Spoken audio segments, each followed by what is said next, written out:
name is Fola Shaditai.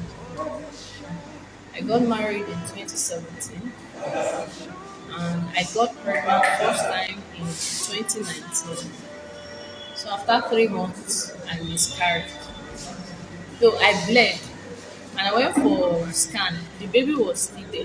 They asked me to rest that it was threatening abortion. Then after 2 weeks, I went back, no more baby.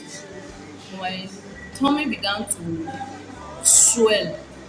It was not reducing, it was getting bigger and bigger. I keep going to different hospitals. They will tell me there's no baby, there's no ovarian cyst, and there's no fibroid. So I don't know what to do. One of the doctors suggested operation, but I asked him, "What do you want to operate on?" There's no ovarian cyst, there's no fibroid. So what do you want to operate on? So I told my husband it was a spiritual issue that we are going to handle it spiritually. He was even angry. So since 2019, we have been on this issue.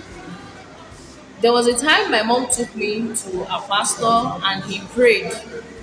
Okay, the tummy went down a little bit and came back again. It was bigger than the way it was. It kept growing.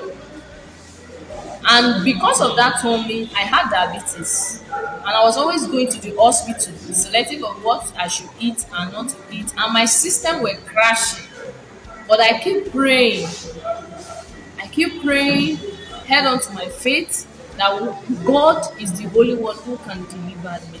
So when it came to on Sunday, I think that was the first Sunday in this 21 days prayer and fasting, Papa said we should anoint ourselves, anoint our house, and our resident pastor here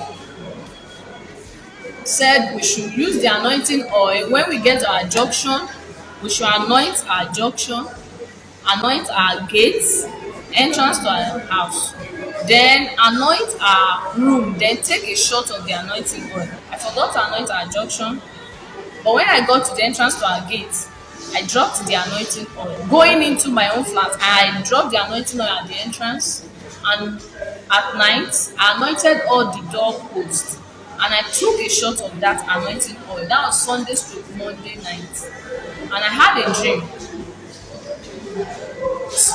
Something like hole was dug close to front of our gates, and something like human structure rolled out of that thing, out of the gates. That was Sunday to Monday. Then Monday night to Tuesday night, I did the same thing. And when I came to church in the evening, I applied the same anointing, and I had another dream where a human-like structure walked out of our own flats. So I still came on Wednesday with that same tummy.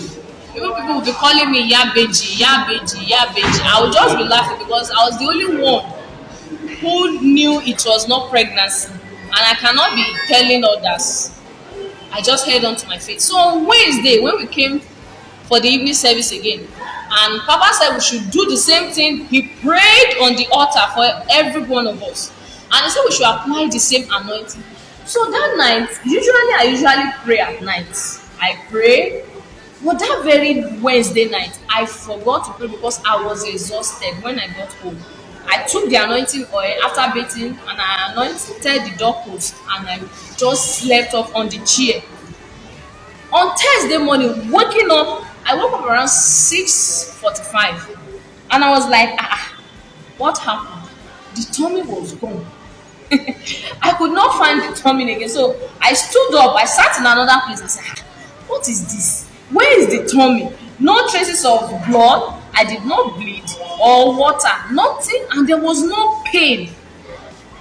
So I said, I'm going to wait till 12 before I'll come and meet pastor. Maybe the tummy will come back again. But the tummy was gone.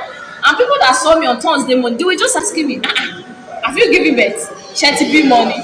Shetty B money. Where is the baby? So I had to rush to the church in the afternoon and share the testimony with pastor. So I've come to glorify the name of the God of this commission who has delivered me from 4 years affliction that I know nothing. Come on, let his praise fill this house.